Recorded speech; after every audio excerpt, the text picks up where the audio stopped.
Hello, and we are back for the final episode of this Let's Play. I'm joined by Sam today. How are you, Sam? Good. We're And about to no, oh, sorry, we're gonna we're do about to talk about this nation. yeah, exactly. We're gonna do a little epilogue and nation review of what we think of the nation so far. So let's start by quickly looking at the capital right now.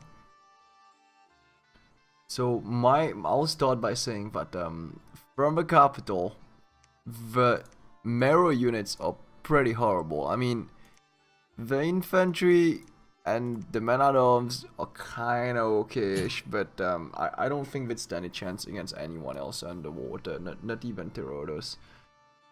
Otherwise, that guy, we didn't even have a chance to recruit him whole game because we were broke all the time.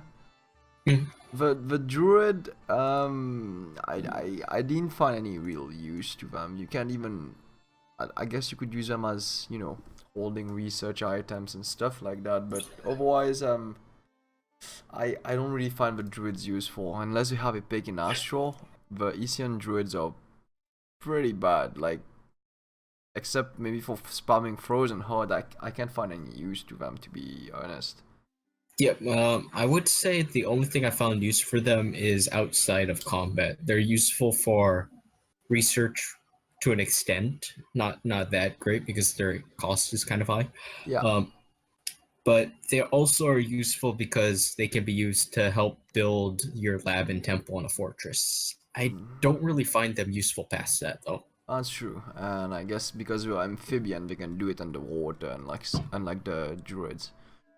Otherwise, Commander of East, we mostly ended up skipping him to get the Morgan champion directly.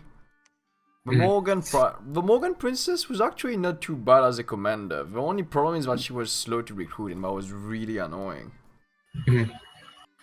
Otherwise, the other idea what we had was to use those guys as thugs, but using them requires you to replace the bronze hauberk because of the high encumbrance, and giving them an air gem to be able to mist form. And unfortunately, unlike the Morgan princesses, they won't be able to just cloud trapels anywhere and just start thugging out. Yeah, another real issue we had is that we generally didn't have the money to really make them for thugs. Yeah, that's true as well. And second thing, we both have sailing of one, and we'll talk about that in a tiny bit when we get to the Movak Knight. Otherwise, the last commander that we're gonna look at in East is the Morgan Sorceress. Well, the last commander in the capital actually is the Morgan Sorceress. That's probably the unit that we ended up recruiting the most as soon as we started getting money because, well, she's a high power mage, but that's about it. She has natural access to thunder strikes. She'll be able to forge you air boosters, earth boosters, water boosters. And every once in a while she gets the earth path in fire, which makes her earth and fire one, which gives her the possibility of forging more magic gear, such as golden shields and etc. And that's it pretty much. I don't think it's usable really in battle unless you're really in a pinch. Example, if you have an air 4 one, you could probably throw an air booster on her and get her to buff the army, but otherwise, being slow to recruit and cap only, I don't think they won't be, they'll probably be utility. Like, you can't mask them, in all honesty. It's impossible to mask those. Yeah, basically they're there to cast like one big spell each battle, and that's about it. Yeah, pretty much. Otherwise, now let's look down a bit where we talk about the units, and we kept the Movak Knights lost. So what do you have to say about the Movak Knights, sir? Morvac Knights. Well, very good. I would still say for what they do and for what the nation needs, they're too expensive. Yeah, they're pretty good. They're like mini thugs, all of them. They all have firebrands on land because the Hell Steed, I think that's what it's called. The Movak, okay. The Movak is not the Hell Steed, it's the Movak. The steed is called Movak. So the Movak on land has a little firebrand attack, so he deals A of effect damage. So it could potentially be used as a raiding force because every single one of them has sailing. And they are sacred as well. Yeah. Highly armored, high defense. The encumbrance might be not too good though. But otherwise, setting that aside, I believe they would be really handy if you're playing against a human. Because the sailing thing is just insane. Like, let's see if we can show an example right there. Yeah. Okay.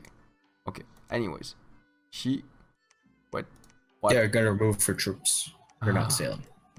Do I have anyone else? Okay, no, I don't have anyone else. You And just remove all the troops from her, and yeah, we'll just show. there we go. See, if you have a bunch of Just- Movak knights signed under one commander, you're able to sail all the way there because they can sail like up to how many? It was.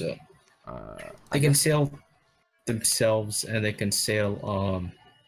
They have map move 3, so they can go over 2 water tiles. Yeah, pretty much. See, like 1, 2, and head all the way over there. So that's Yeah. potentially really, really strong in multiplayer if you need to raid your enemy. Yeah. Otherwise, let's just take a look back at the Movak Knights. Massing them is almost impossible because of the resource curse and the gold curse at being like another Niflhelm giant, basically. Yeah, except the problem with them is that while more mobile, they don't tend to do as well in big fights due to their frailty. Yeah, exactly. Even though they do have a high defense and a high protection, the hit points of 14, including the glamour, they don't last long. They mostly end up dying one shot. And yes, someone is definitely drilling it over at your place. Yeah, I can't stop them. Yeah, it's alright. It's alright. It's like it's the neighbor's house basically, and they're just doing. They must be using some massive drill or something. I don't know. It's alright. Let's just move on. Otherwise, as Middle Age Ker'Ys, we recommend you getting out of the water as soon as possible and getting a fort up, a coastal province actually. Once you get the coastal province up, you get a really interesting unit called the Swan Herd. But that's one unit, but we were able to actually find somewhat some use to. So Yeah. the trick is very simple. You want to recruit at least 5 or more Swan Herds in a fortress and put them on summon allies. And the result will be that they'll be summoning, I think, 2 to 3 swans each. Let's say 3. So you get... No, it's 2. It's 2. Oh, 2. So 2 swans, you get 10 swans a turn. And a lot of turns later, since they don't need to eat and they fly, even though they're not good patrollers, bunching those guys inside your forts will make them last forever, basically. Yeah, they it's the one thing I think East has. They can really hold their coastal forts forever. Thanks to the swans and the swan herd. Mhm. But otherwise, I don't think they're usable in battle at all. And No, the problem is they're if you can go to them, they're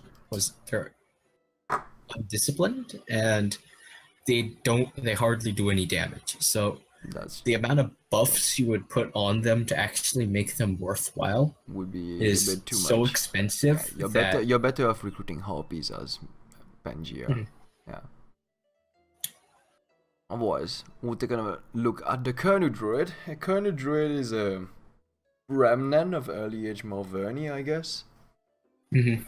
With a basic pick of 1 in Earth, 1 in Astral, possibility of getting 1 in Water, Earth, Astral, or Nature. And Yeah. he's sacred. Yeah, here's my main problem with the Colonel Druid. He's just too expensive for what he does. Yeah, 165. He suffers from really expensive majors for some weird reason, and they don't really pull their weight. Yes, he can get gifts of heaven and stuff like that, but building up to the research, I think we find another Vanheim when it comes to research. Yes. They're pretty expensive to research, actually. Yeah, but But the thing about Vanheim is that Vanheim, their commanders are always useful, no matter which. Like their research mages are always useful, no matter which one you recruit. That's definitely a good point. They can just lead troops and they can thug. They're pretty good. And East doesn't get that. At least Yeah. they kind of look like late age Vanheim. Like they don't even get cool skin shifter units or whatever. Instead, Yeah. they get the Ker'Ys units, which is again the middle age version of early age Morverni.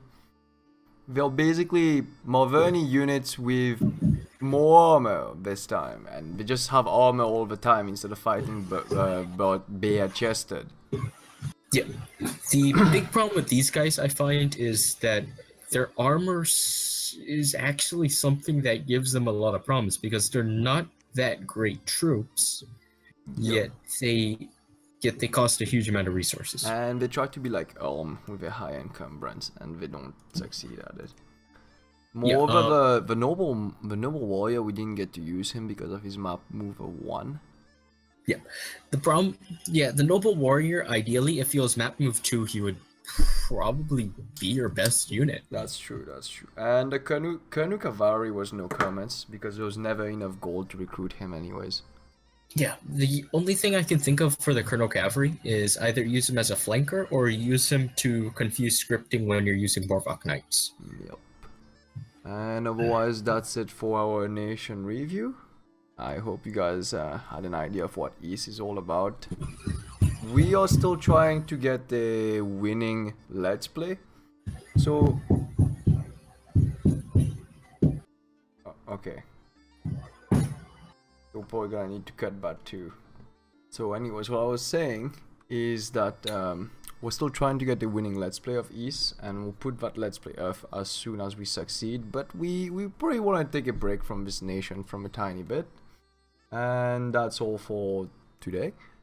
Thanks for watching, everyone, and see you soon.